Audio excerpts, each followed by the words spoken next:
सभी को जय यीशु। आशा करती हूँ आप सभी लोग ईश्वर की कृपा से अच्छे होंगे, कुशल मंगल होंगे, अपने जीवन में व्यस्त होंगे। और मैं हूँ रेणुका तिग्गा। अभी बारिश का मौसम है।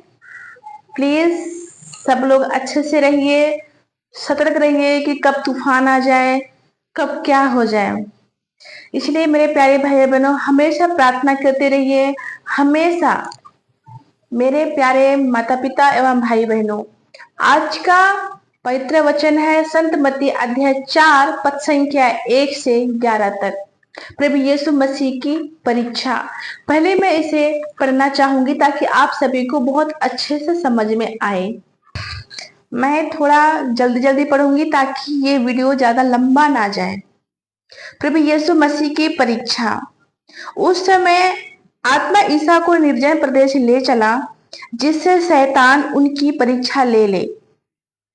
ईसा 40 दिन और 40 रात उपवास करते रहे। इसके बाद उन्हें भूख लगी और परीक्षक ने पास आकर उनसे कहा, यदि आप ईश्वर के पुत्र हैं तो कह दीजिए कि ये पत्थर रोटी बन जाए। ईसा ने उत्तर दिया, लिखा है, मनुष्य रोटी से नहीं जीता, वहां ईश्वर के मुख से निकलने वाली हर एक सबसे जीता है। तब शैतान ने उन्हें पवित्र नगर ले जाकर मंदिर के शिखर पर खड़ा कर दिया और कहा, यदि आप ईश्वर के पुत्र हैं तो नीचे कूद जाइए, क्योंकि लिखा है, तुम्हारे विषय में वह अपने दूतों को आदेश देगा, वे तुम्हें अपने हाथों पर संभाल लेंगे कि कहीं तुम्हारे पैर को पत्थर से चोट ना लगे। ईसा ने उससे कहा, यहां भी लिखा है, अपने प्रभु ईश्वर की परीक्षा मत लो। फिर शैतान उन्हें एक अत्यंत ऊंचे पहाड़ पर ले गया और संसार के सभी राज्य और उनका वैभव दिखाकर बोला, यदि आप दंडवत कर मेरी आराधना करें तो मैं आपको यह सब दे दूंगा।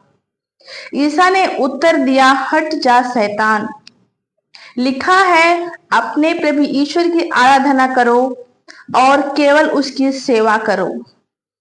इस पर शैतान उसे छोड़कर चला गया और स्वर्गदूत आकर उसकी सेवा परिचय करते रहे। प्यारे भाइयों एवं मेरे माता पिता, यहाँ प्रभु यीशु मसीह का परीक्षा हो रहा है। हम तो एकमात्र मामूली सा मनुष्य हैं, तो हमारे जीवन में परीक्षा क्यों नहीं होगा। आपने पवित्र वचन में सुना कि प्रभु यीशु मसीह का कैसे परीक्षा होता है। 40 दिन और 40 रात उपवास में रहते हुए शैतान प्रभु यीशु मसीह को निर्जन प्रदेश ले जाता है और प्रभु यीशु मसीह को पवित्र वचन से हराना चाहता है। क्या कहता है कि अगर आप ईश्वर के पुत्र हैं तो पत्थर को कहो कि रोटी बन जाए। तो प्रभु यीशु मसीह शैतान को उत्तर देता है कि पवित्र वचन में यह भी लिखा है, कहता है, शैतान प्रभु यीशु मसीह को कहता है, यदि आप ईश्वर के पुत्र हैं तो इस पत्थर को कह दीजिए, आज्ञा दीजिए कि ये रोटी बन जाए। तब प्रभु यीशु मसीह शैतान को जवाब देते हुए कहता है, लिखा है, मनुष्य रोटी से नहीं बल्कि प्रभु यीशु मसीह के मुख से निकलने वाले हर एक शब्द से जीता है। मेरे प्यारे भाइयों बहनों, शैतान प्रभु यीशु मसीह को वचन के द्वारा हराना चाहता है। शैतान बहुत चतुर है, इतना चतुर है, इतना शातिर है कि आपके जीवन में कैसे प्रवेश करेगा और कैसे काम करेगा कोई पता नहीं चलेगा। आपको लगेगा सही है, ऐसा लगेगा आप बहुत आलसी हो गए हो, पर वो शैतान का कार्य है।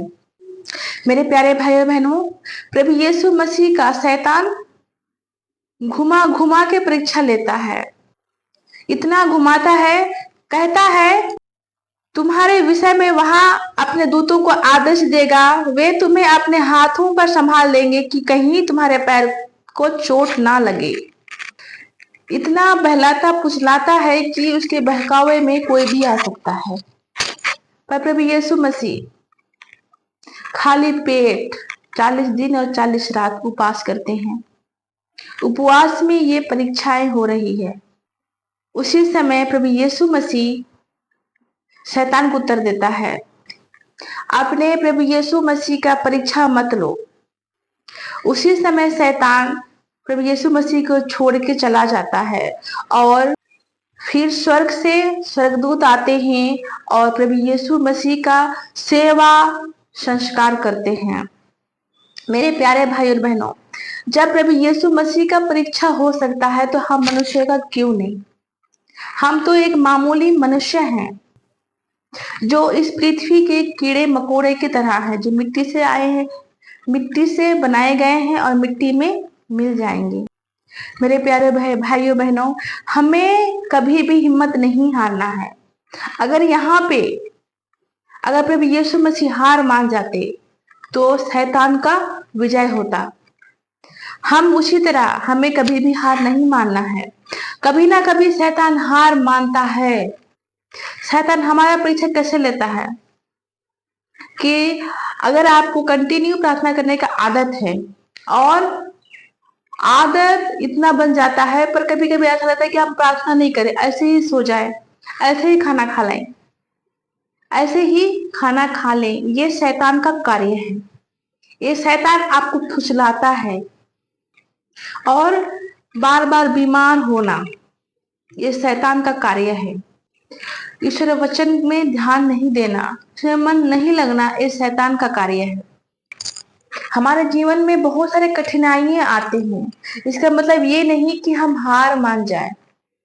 प्रभु यीशु मसीह 40 दिन और 40 रात उपवास करते हुए शैतान को परीक्षा देते हैं। शैतान उनका परीक्षा लेता है और प्रभु यीशु मसीह उसे विजय प्राप्त करते हैं।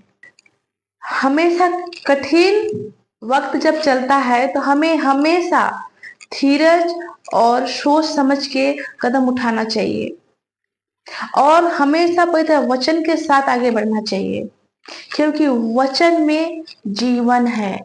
प्रभु यीशु मसीह का वचन अमृत है, जीवन प्रदान करता है। मेरे प्यारे भाइयों बहनों, अगर पवित्र वचन हम नहीं पढ़ते हैं तो हम बहुत कमजोर होते जाते हैं।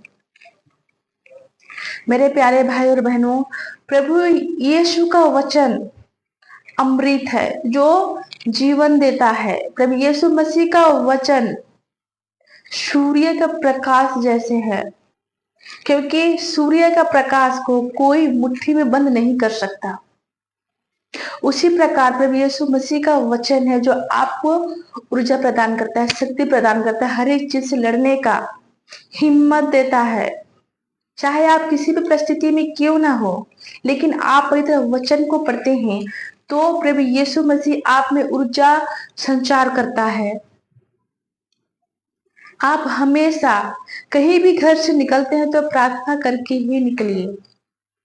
हमेशा माँ मरियम को याद करिए। आप अपने जीवन में कुछ भी होता है तो तुरंत रास्ता को डगमगा जाते हैं। हम इस वचन में देखेंगे कि प्रभु यीशु मसीह को कैसे शैतान किस तरह तरह से कई प्रकार से प्रभु यीशु मसीह को परीक्षा लेता है।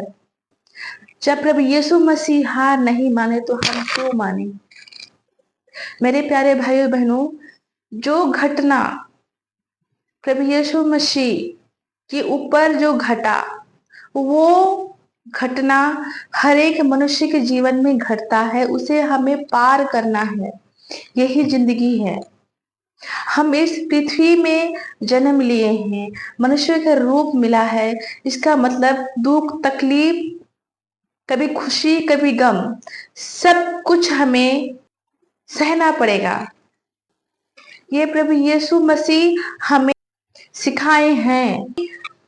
अगर आप प्रभु यीशु मसीह का वचन को पढ़ेंगे तो आपको पता चलेगा कि प्रभु यीशु मसीह को कितना दुख हुआ, कितना कष्ट पहुंचा, कि कब खुश थे, कब अपने मम्मी पापा के साथ थे, कब खुश थे, कैसा था उनका बचपन।